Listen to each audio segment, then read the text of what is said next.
Kamusta na nga po mga master at sa videong ito ay atin ang ipagpapatuloy na gisahin ang chapter 235 sa manhwa series ng Solo Max Newbie. Kaya't atin na nga pong agarang umpisahan. Ipinakita sa atin ang mga panahon noong isa pa lamang virtual reality game ang Tower of Trials, kung saan ang ilan sa mga manlalaro nito ay nagsimula ng mawalan ng gana pang ipagpatuloy na i-clear ang ikadalawampung palapag ng tore. Ayon pa nga sa isa sa mga ito, na lubang napakahirap ng nasabing laro para sa mga kagaya nila. Lalo na't mawawalan nga lamang ng saysay ang lahat ng kanilang pinaghirapan pagkalipas ng 70 araw. Dagdag na pahayag pa nga ng nasabing manlalaro na huwag na nga raw maging hibang ang kanyang mga kasamahan sa paglalaro nitong Tower of Trials, bagamat ito ay isang napakagandang klase ng laro para sa mga kagaya nila. Napakarami nga daw rason upang sumuko na lamang silang lahat, at ang tanging matitirang manlalaro na magnanais na magpatuloy ay marahil masasabi niyang sadyang baliw o kaya naman ay desperadong takasan ang realidad ng kanilang mundo. Kasalukuyang patuloy nga na tumatakbong pasalungat etong si Jin Yuk mula sa pulutong ng mga miyembro ng Cult of Wraiths. Ayon pa nga sa kanya na ang pinakamalinaw na kondisyon upang magawang i-clear ang ikadalawampung palapag ng tore ay ang pabagsakin ang pinakamalaking puwersa sa loob nito. Batay nga rin daw sa kanyang mga alaala sa nakaraan na marami pa ring manlalaro noong una ang naghahangad na i-clear ang palapag na ito maliban sa kanya. Subalit para nga daw sa isang kagaya niyang hibang sa paglalaro ay wala siyang anumang nakikitang espesyal o pahirap na kaharapin ang mga miyembro ng kulto maliban sa tila ba walang katapusan ang kanilang bilang.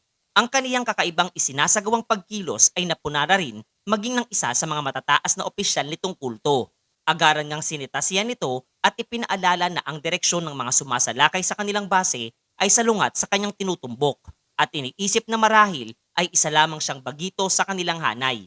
Ngunit hindi nga nito nagawa pang tapusin ang kanyang sanay ilalahad, buwat nang ginamit na nitong ating pangunahing tauhan ang kanyang skill na glacier formation at mabilis na idinispatcha ang mga kalansay na nasa kaniyang direksyon. At doon pa nga lamang napagtanto nitong iba pang mga kalansay na isang manlalaro etong nagkukubli sa loob ng kasuotang kagaya nila. Malakas nga ang mga itong sumigaw upang paalalahanan ang iba nilang mga miyembro na kanilang pigilan at huwag hayaang makalapit etong binata sa lokasyong kanyang patutunguhan. Lalo na't ang pinakapinupunterya nga daw at tinutumbok nitong si Jinyuk ay ang lokasyon kung saan matatagpuan ang kanilang pinaka-iniingatang Holy Grail. Subalit sadyang walang paki sa kanila etong ating pangunahing tauhan at muling inactivate ang kanyang ice magic, habang isinasaad na kung sadyang napakahirap nga daw ang level ng laro ay tanging kinakailangan naman na makagaya niyang manlalaro na makaisip ng hindi normal na taktika upang ito ay malagpasan. Sa kabilang banda naman ay ipinakita sa atin etong si Nona na sadistang pinahihirapan etong kaniyang nahuling miyembro ng kulto, buhat ng hinahangad nga niyang matukoy kung saan nila idinadala ang mga hinuhuli nilang mga manlalaro. Do'y naalala nga nitong si Chun Yusong ang naging payag sa kanya ni Teresa sa nakaraan hinggil sa katangian ng kanyang alter ego na siya di umanong sumisimbolo sa lahat ng kaniyang mga itinatagong nararamdaman. Ilang saglit pa nga ang lumipas at muli nang bumalik sa orihinal na estado etong dalaga na ikinabigla namang mapag-alaman nitong dakilang stalker ng ating pangunahing tauhan. Ayon pa nga dito kay Teresa na kaniya nang natukoy ang lokasyon kung saan ikinukulong nitong kulto ang kanilang mga preso, at ito nga daw ay matatagpuan sa pinaka-underground na kanilang base. Seryoso nga niyang nasambit na hindi na dapat sila magsayang pa ng anumang oras at dapat na nilang iligtas etong manlalarong si Faiden. Hindi naman sila nahirapan na makapasok sa nasabing underground prison, subalit kahit anong paggalugad na kanilang isagawa ay bigo pa rin sila na matukoy ang kinaroroonan nitong manlalarong si Faiden na kasalukuyang wala na nga sa lokasyon kung saan siya unang nakagapos. Nagsimulang ang panghinaan na ng kalooban etong si Teresa sa mga nangyayari, habang mas minabuti naman nitong si Chun Yusong na ipagpatuloy pa nila ang paggalugad nitong underground prison, habang palihim na naiisip ang posibilidad na kanila na itong tuluyang pinaslang matapos ang pagpapadala sa kanila ng mensahe. Maya-maya pa ay nahinto ang kanilang interaksyon nung kanilang mapuna ang paglitaw ng isang nilalang na marang naglalakad patungo sa kanilang mismong kinaroroonan. Ito nga ay ang halimaw na tinatawag nitong si Remya bilang Blood Lancer, na agaran ngang kumilos at nagsagawa ng kanyang pag-atake patungo dito sa dalaga na matagumpay namang nadepensahan ang kanyang pagkilos na isinagawa.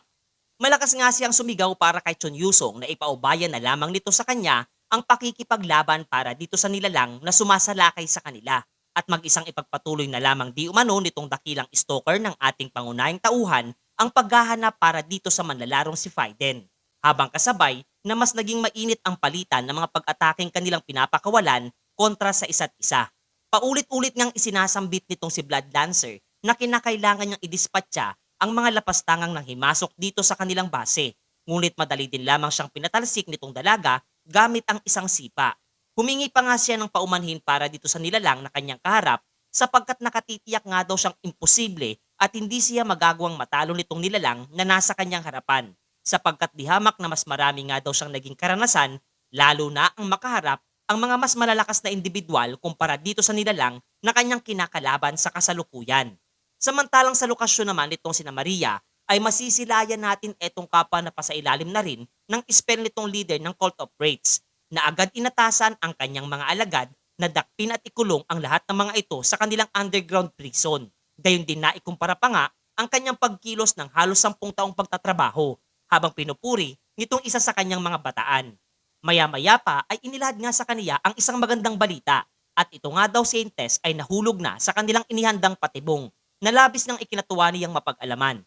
Pinuri nga niya itong mahusay na pagpaplanong isinagawa nitong demonyong si Remya at muli ay nais na niyang tahakin ang kinaroroonan nitong si Teresa upang gamitin ang kanyang unique skill nang itong araw ay makatulog na at maipadala nila sa kinaroroonan nitong si Gantafer. Subalit ang kaniyang kasiyahan at planong pagkilos ay pinahinto naman ng isang malakas na boses na hindi naman nagustuhan nitong kalansay na kasakasama nitong si Relicy. Buhat ng kalapastanganan nga daw ito para sa kanilang leader at ninais na malaman kung sino siya. Sa payag na iyon ay natawa na lamang etong ating pangunahing tauhan kasabay ng pagsasaad na siyang araw ang manlalarong kasalukuyang nagtataglay ng pinakaiingatang item nitong kanilang leader ng kulto habang hawak-hawak ang Antichrist Holy Grail. Labis ngang pinagpawisan ng husto etong si Relicy noong makita ang nasabing bagay na nasa kamay na ng isang manlalaro at hindi makapaniwalang makakalusot ito sa barrier na kanyang nilikha, gayon din sa dami ng mga nagbabantay sa silid kung saan ito nakatago. Sinagot naman siya nitong si Jinyuk na sisiw lamang ang mga alagad nitong nagbabantay para sa kaniya at sa kabila ng malakas na barrier ang inilagay nitong si Relicy upang ito ay maprotektahan ay hindi rin di umano umubra sa kaniya dahil siya ay nagtataglay ng klasifikasyon bilang isang barrier master. Dagdag pa nga ng binata na kahanga-hanga etong naturang item sapagkat nagagawa nitong lumikha ng mga alagad na ginagamit nitong si Relicy bagamat hindi malinaw para sa kaniya ang proseso kung papaano ito isinasagawa. Sinadya nga niyang bitawan ito habang pakunwaring dumulas lamang sa kanyang mga kamay. Ang aksyon naman ni Jinyuk ay talagang ikinabahala nitong si Relicy at nakiusap na mas maging maingat dahil napakahalaga ng naturang item. Ngunit ang payag nga niya ay pinagtawanan lamang nitong binata sapagkat kung ito nga daw ay sadyang napaka-importante para sa kanya ay nararapat lamang na ito ay lubos niyang protektahan habang pinaplanong wasakin na ito sa pamamagitan ng malakas na pagtapak ng kanyang paa na talagang nagpaiyak na para dito sa leader ng kulto. Subalit bago pa man tuluyang maisagawa ito ng binata ay isang boses ang nagpatigil sa kanyang aksyong sana'y isasagawa.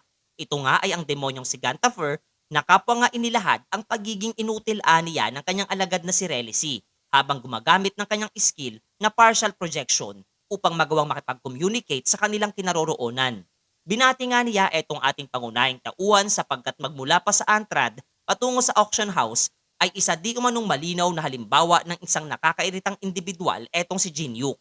Dagdag pa nga nitong nasabing demonyo na magmula pa noong umpisa ay kaniya nang alam sa kanyang sarili na hindi isang ordinaryong manlalaro itong ating pangunahing tauhan. Gayun din, ang ganitong klase nga daw ng problema ay hindi madaling masusolusyonan kasabay ng pag-atas sa binata na mas mabuting ibalik na lamang niya ang nasabing item sa pangangalaga ni Relicy at huminto na sa kanyang aksyong isasagawa. Wala namang anumang intensyon na sumunod sa naturang payag nitong si Gantafer etong si Jinyuk na na-question pa nga ang kaparaanan nito ng pag-uutos sa kaniya, buhat nang wala siyang anumang rason upang siya ay pakinggan. Sinagot naman siya nitong demonyo na sadyang nga raw arugante etong nasabing manlalaro at isinaad na sa tingin nga daw ba niya ay wala siyang anumang inihandang plano laban sa kaniya. Pagkatapos ay ipinakita sa atin ang palapag na pinamumunuan nitong si Andrea na kasalukuyang kasakasama etong sina Alice at Prey at masayang pinagmamasdan at nagmamasid sa loob nitong gusaling kanilang kinaroroonan.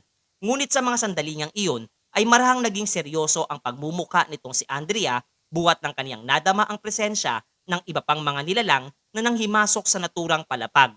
At ito nga ay ang mga arkanghel na kakampi nitong si Kizakel. At ang bagay nga na iyon ang inilahad nitong si Gantafer para dito kay Jinyuk, sapagkat kung hindi nga raw siya hihinto ay kaniyang wawasakin ng tuluyan ang lahat ng mga bagay at individual na labis niyang pinahahalagahan mga master.